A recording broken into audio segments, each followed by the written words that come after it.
बोएगा वही पाएगा, तेरा किया आगे आएगा। देश में जिस प्रकार से पेट्रोल के दाम बढ़ा दिए, ये दिल्ली सरकार की शासन चलाने की नाकामयाबी का जीता जागता सबूत है। 20 दिन, पिछले 20 दिन से लगातार बिना नागा दाम बढ़ाए जा रहे हैं डीजल के। हर रोज दाम बढ़ रहे हैं। 10 रुपए 79 पैसे कीमत में इजाफा हो चुका है पिछले 20 दिन में। डीजल में 11.25 रुपए की बढ़ोतरी। पेट्रोल थोड़ा पीछे है इस विकास में। पेट्रोल 19 दिन बढ़ाया गया है, बीच में एक दिन रहम कर दिया था हम लोगों पर। बार बार करीबन 17 से 18 बार प्रधानमंत्री के कार्यालय ने और कांग्रेस की सरकार ने पेट्रोल और डीजल के दाम क्यों बढ़ाए हैं? लगातार 18वें दिन भी डीजल पेट्रोल की कीमतों में इजाफा जारी है। डीजल की कीमत 79.88 रुपए प्रति लीटर हो गई है और आज डीजल की कीमतों में 48 पैसे की बढ़ोतरी हुई है। एक वर्ष के अंदर 11 बार पेट्रोल और डीजल की कीमतें जो है बढ़ी हैं।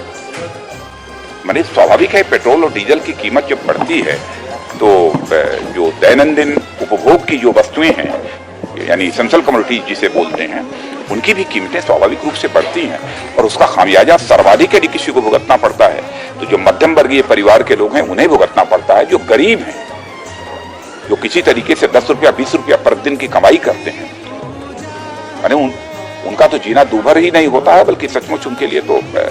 लगातार 11वें दिन पेट्रोल और डीजल के दाम बढ़ गए हैं। पेट्रोल की कीमतों में 30 पैसे प्रति लीटर की बढ़ोतरी हुई है।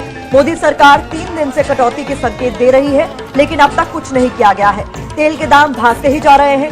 मनमोहन सिंह सोनिया गांधी की सरकार गरीबों के दर्द के प्रति उदासीन है। मध्यम वर्ग परेशान है, आम आदमी करा रहा है, कीमतें कम नहीं हो रही हैं और ये सरकार उनके घाव पर मलहम की बजाय नमक लगाती है। लगातार 17वें दिन भी पेट्रोल और डीजल के दामों में बढ़ोतरी हुई। आज पेट्रोल में 20 पैसे और डीजल में 55 पैसे की बढ़ोतरी की गई है। पेट्रोल कीमतों का नियंत्रण खत्म करने के बाद 6 महीने में ये चौथी मूल्य वृद्धि है और एक झटके में 3 रुपए का इजाफा करना, ये बहुत ही जनता पर बोझ डालना है, अन्याय। हम इसकी भर्त्सना करते हैं।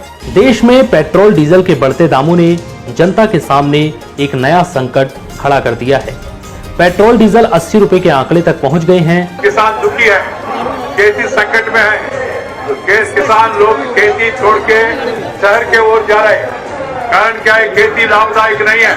अब ऐसी स्थिति में डीजल लीटर 5 रुपए बढ़ाना, इसके लिए किसानों का वाटर पंप सेट पानी तोड़ने के लिए कितना महंगाई होगा, कितना खर्च करना पड़ेगा, साथ ही साथ ट्रैक्टर को किराए के लिए कितना खर्च करना पड़ेगा। पेट्रोल और डीजल की कीमत अगर एक सरीकी हो जाएगी तो क्या असर होगा? अब इसके पैरेलल में आइए कि डीजल का सबसे ज्यादा उपयोग इस देश के भीतर में एग्रीकल्चर से जुड़ा हुआ है।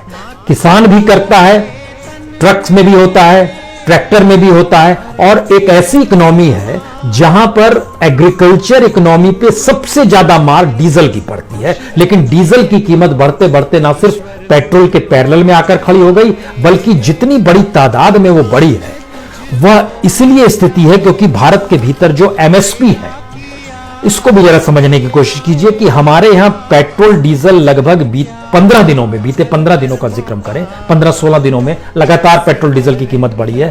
12% की कीमत बढ़ गई है। हम मोदी जी से अनुरोध करते हैं कि हमारी नहीं तो कम से कम अपनी ही बातें सुने और तेल के बढ़े दाम वापस लें। मैं आशा करूंगा कि प्रधानमंत्री जी देश की स्थिति को गंभीरता से ले और पेट्रोल के दाम बढ़ाए हैं उसको वापस करें। लगातार 23 दिन देश में पेट्रोल डीजल के दामों में इजाफा कर दिया गया है। आज पेट्रोल के दाम में 5 पैसे जबकि डीजल के दाम में 13 पैसे की बढ़ोतरी हुई है।